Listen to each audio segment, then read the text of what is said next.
हम पढ़ रहे हैं हिंदी साहित्य का इतिहास, इसमें काल विभाजन और नामकरण।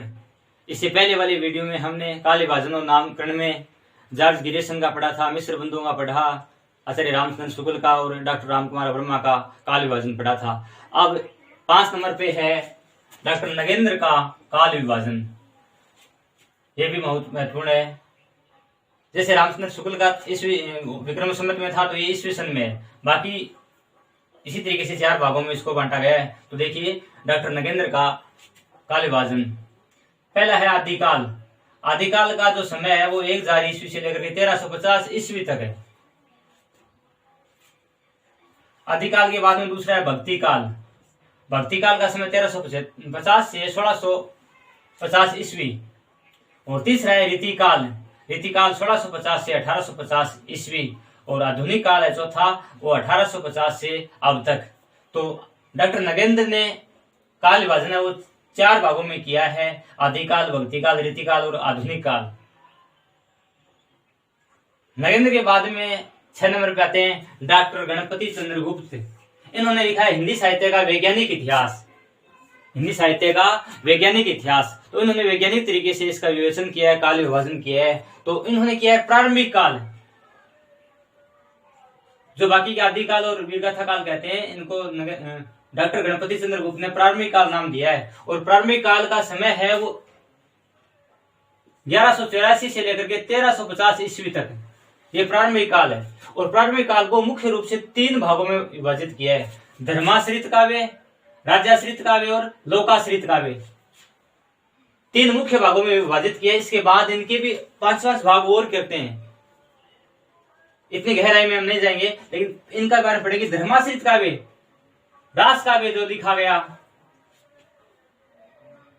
जैन कवियों ने जो रास काव्य लिखा है वो धर्माश्रित काव्य, या जो पौराणिक काव्य लिखा गया रामायण और महाभारत की घटना के आधार पर, वो सब धार्मिक धर्माश्रित काव्य, धर्म आश्रित काव्य है। इसके बाद है राज्याश्रित काव्य, राज्य के आश्रित थे। जैसे मैथिली में विद्यापति ने जो लिखा है गीति काव्य, वो राजाश्रित काव्य था, राजा के दरबार में रहकर के लिखा है। इसी तरीके से ऐतिहासिक रास काव्य, जैसे पृथ्वीराज राजसवय आदि जो आश्रयदाता के आश्रय में लिखे गए हैं, वो राज्याश्रित काव्य है। इसके बाद लोकाश्रित काव्य, प्रेम काव्य है, लोक में आश्रित, यानी लोक काव्य है ये। जैसे ढोला मारूरा दोहा, तो ये क्या है, प्रेम काव्य है, वो लोकाश्रित काव्य में आएगा। तो प्रारंभिक काव्य के 3 मुख्य भाग हो गए, धर्माश्रित काव्य, राज्याश्रित काव्य और लोकाश्रित काव्य। इसी तरीके से मध्यकाल को भी इन्होंने 3 भागों में विभाजित किया है। तो मध्यकाल के मुख्य 2 भाग हैं, पूर्व मध्यकाल 1350 से 1500 ईस्वी, और उत्तर मध्यकाल है 1500 से लेकर 1857 ईस्वी तक।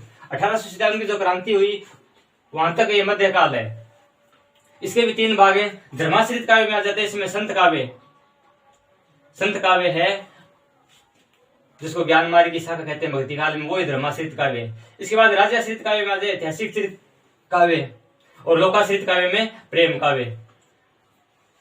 तो मध्यकाल के भी 3 भाग हो गए, धर्माश्रित काव्य, राज्याश्रित काव्य और लोकाश्रित काव्य। इसके बाद में 1857 की क्रांति के बाद जो साहित्य लिखा गया हिंदी साहित्य में, वो है आधुनिक काल। गणपति चंद्र गुप्त ने इसको आधुनिक काल नाम दिया। 1857 से लेकर 1965 तक ये जो काल है वो आधुनिक काल है।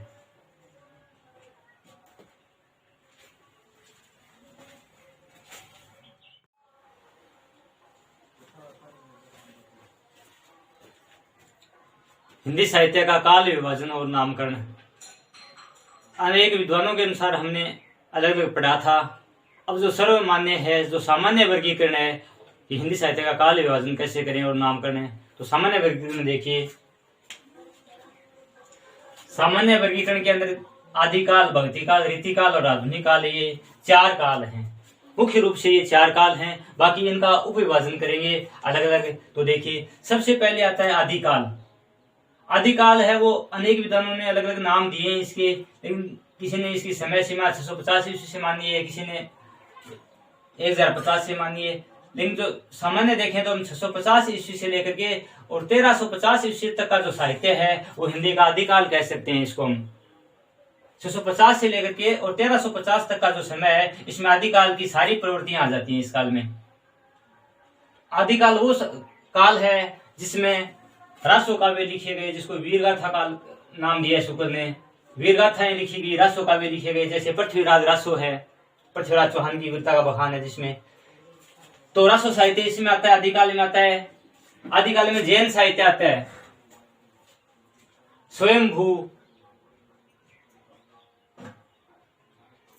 और कुसुमदत्त जैसे जैन कवि हैं वो आदिकाल के अंदर हैं। इसके बाद सिद्ध साहित्य जैसे श्रेयपाद हैं जिन्होंने सिद्ध साहित्य लिखा है। नाथ साहित्य गोरखनाथ हैं। लौकिक साहित्य लौकिक प्रेम काव्य जैसे ढोला मारुरा दोहा कुशललाभ ने लिखा है। तो ये जो साहित्य है वो सब आदिकाल में आता है। आगे वाले वीडियो में हम इनका प्रत्येक का बारी बारी से अध्ययन करेंगे, तब इनकी सारी विशेषताएं हम पढ़ेंगे। इसमें मुख्य मुख्य बातें इसमें आगे की आदिकाल है उसमें किस प्रकार का साहित्य आता है, तो रासो या वीरगाथा साहित्य आता है, जैन साहित्य, सिद्ध साहित्य, नाथ साहित्य, लौकिक साहित्य, वो सब इसमें आ जाते हैं। और इसके बाद आता है आदिकाल के बाद आता है भक्ति काल। दूसरा है भक्ति काल, पहला आदिकाल दूसरा भक्ति काल। भक्ति काल है वो 1350 से लेकर के 1650 ईस्वी तक है। ये जो 300 सालों का जो समय है वो भक्ति काल है। अब भक्ति काल के दो धाराएं, एक तो निर्गुण भक्ति और एक सगुण भक्ति, ये दो शाखाएं हैं।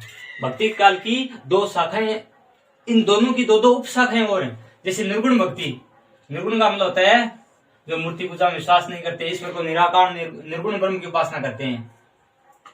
सगुण वाले साकार और सगुण रूप में मानते हैं। तो निर्गुण की दो शाखाएं हो गई, ज्ञान मार्गी जिसको संत काव्य कहा जाता है और प्रेम मार्गी जिनको सूफी काव्य कहा जाता है। तो ज्ञान मार्गी और प्रेम मार्गी जो निर्गुण की शाखाएं हैं, इसी तरीके से सगुण की दो शाखाएं राम भक्ति और कृष्ण भक्ति शाखा, ये दो शाखाएं होगी सगुण भक्ति की। ज्ञान मार्गी की बात करें तो कबीर है वो संत काव्य या ज्ञान मार्गी के प्रवर्तक माने जाते हैं, मुख्य कवि माने जाते हैं। और प्रेम मार्ग की जो शाखा है या सूफी कवि है उनके माने जाते हैं मलिक मोहम्मद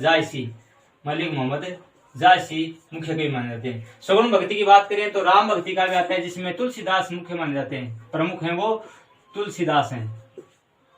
और कृष्ण भक्ति की बात करें तो सूरदास है। ये प्रमुख कवि इन शाखा के प्रवर्तक कह सकते हैं इनको।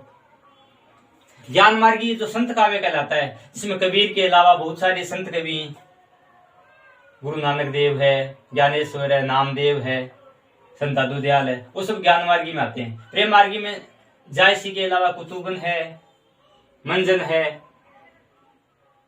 असाहित्य कवि है, तो ये सब प्रेम मार्गी आते हैं। और राम भक्ति में तुलसीदास ही प्रमुख है, इनके अलावा रामानंद है वो भी राम भक्ति काव्य में आते हैं, ईश्वरदास हैं। इसी तरह से कृष्ण भक्ति काव्य सूरदास प्रमुख हैं, इनके अलावा अष्ट साहब के जो कवि हैं मीराबाई है, रसखान है, वो सब कृष्ण भक्ति में आते हैं। तो ये शाखाएं होगी भक्ति काल की, निर्गुण और सगुण, निर्गुण की दो शाखाएं और सगुण की। भक्ति काल की बात करें तो संत जो ज्ञान मार्गी है इन्होंने सदुकड़ी भाषा का प्रयोग किया है, संतों की भाषा है।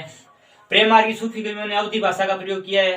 राम भक्ति काव्य है जिसमें अवधी भाषा का प्रयोग किया और कृष्ण भक्ति काव्य है वो उसमें ब्रज भाषा का प्रयोग किया है। इनकी भाषा की बात करें ये सामान्य बातें होगी। तो भक्ति काल की होगी दो शाखाएं और मुख्य रूप से दो की चार शाखाएं होगी। इसके बाद में आता है रीतिकाल। तीसरे नंबर पर आता है रीतिकाल।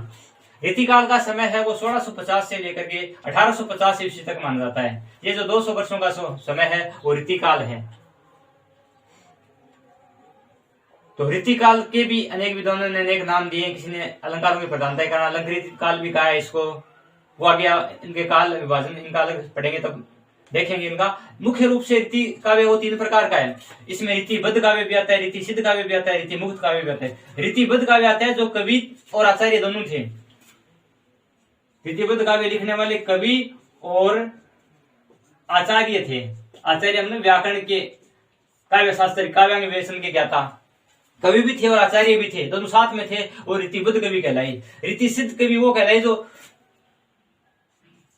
काव्यांग विवेचन का जानकारी तो थी लेकिन आचार्य नहीं थे, जैसे बिहारी है, इसमें बिहारी आते हैं। और रीति मुक्त कवि वे हैं जो स्वतंत्र हृदय से वीर काव्य जिन्होंने लिखा है, प्रेम का उन्मुक्त भाव से जो वर्णन किया है वो रीति मुक्त कवि आते हैं, जैसे गजानंद आलम, गोदा ठाकुर।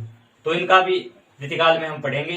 तो रीतिकाल मुख्य रूप से रीतिबद्ध काव्य, रीति सिद्ध काव्य और रीति मुक्त काव्य वो 3 प्रकार से हो गया। ये तीसरा काल है। चौथा काल है आधुनिक काल। आधुनिक काल है 1850 से अब तक माना जाता है। आधुनिक काल है जिसको रामचंद्र शुक्ल ने गद्य काल कहा है। क्योंकि गद्य का आविर्भाव उसी युग में हुआ है, आधुनिक काल में, तो इसको गद्य काल भी कहा है। गद्य काल, गद्य काल भी इसको कहा है। अब आधुनिक काल है, इसके बहुत सारे अलग अलग भाग हैं, इसको हम देखेंगे पढ़ेंगे। सबसे पहले नाम आता है पुनर्जागरण काल। पुनर्जागरण का जो काल है वो भारतेंदु हरिश्चंद्र के नाम पर है, भारतेंदु काल, और ये 1850 से लेकर 1900 तक है। भारतेंदु हरिश्चंद्र इस काल के प्रमुख कवि थे, उनके नाम पर यह भारतेंदु युग कहलाता है। पुनर्जागरण इसलिए कि 1857 की क्रांति के बाद में एक प्रकार से पुनर्जागरण हुआ, छापेखाने का आविष्कार हुआ, अखबार निकले, तो कई प्रकार से क्या ये पुनर्जागरण था एक प्रकार से।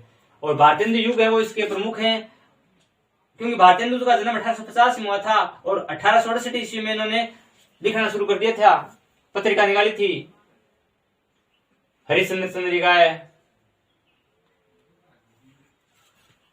तो इस तरीके से 1850 से और 1900 ईस्वी तक का ये काल है वो भारतेंदु युग या पुनर्जागरण काल कहा जाता है। इसके बाद में 1900 से और 1920 तक का या 1918 तक का है वो द्विवेदी काल है, जिसमें जागरण और सुधार है।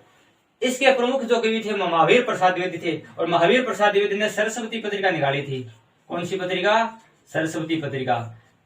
ये 1903 से 1920 तक है वो महावीर प्रसाद द्विवेदी इसके संपादक थे। भाषा के अंदर सुधार भी किया, जागरण तो था ही था, इसके साथ में भाषा में भी सुधार का काल है ये।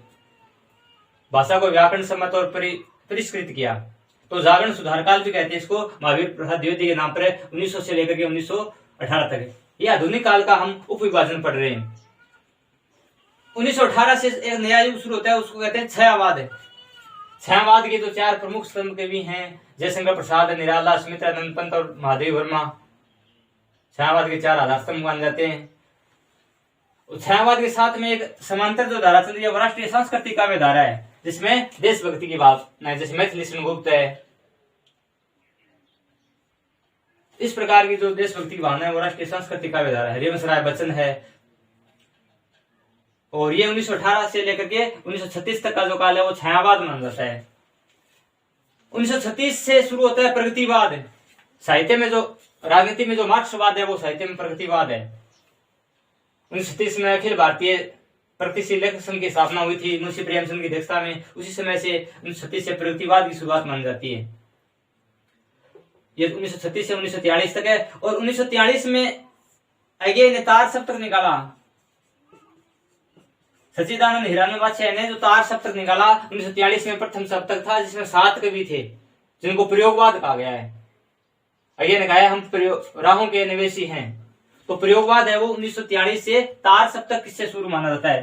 तार सप्तक से शुरू हुआ है, तार सप्तक से 1943 से, और 1951 तक ये प्रयोगवाद माना जाता है। फिर प्रयोगवाद काव्य है 1951 में जो दूसरा सप्तक निकला, उसके कारण प्रयोगवाद का जो विकसित रूप हुआ, उसी से विकसित हुई जो आगे की प्रकृति है 1951 से, वो नई कविता कहलाती है। नई कविता, एक तो नई इसलिए कि प्रयोगवाद में कुछ परिवर्तन आ गया। एक उस समय 1951 में, इससे पहले हमें 1947 में आजादी मिल गई थी, तो आजाद देश की जो मानसिकता है और गुलाम देश की मानसिकता में बड़ा अंतर होता है। तो आजादी के बाद का जो काव्य है वो नई कविता के रूप में जाना जाता है 1951 से 1960 तक है।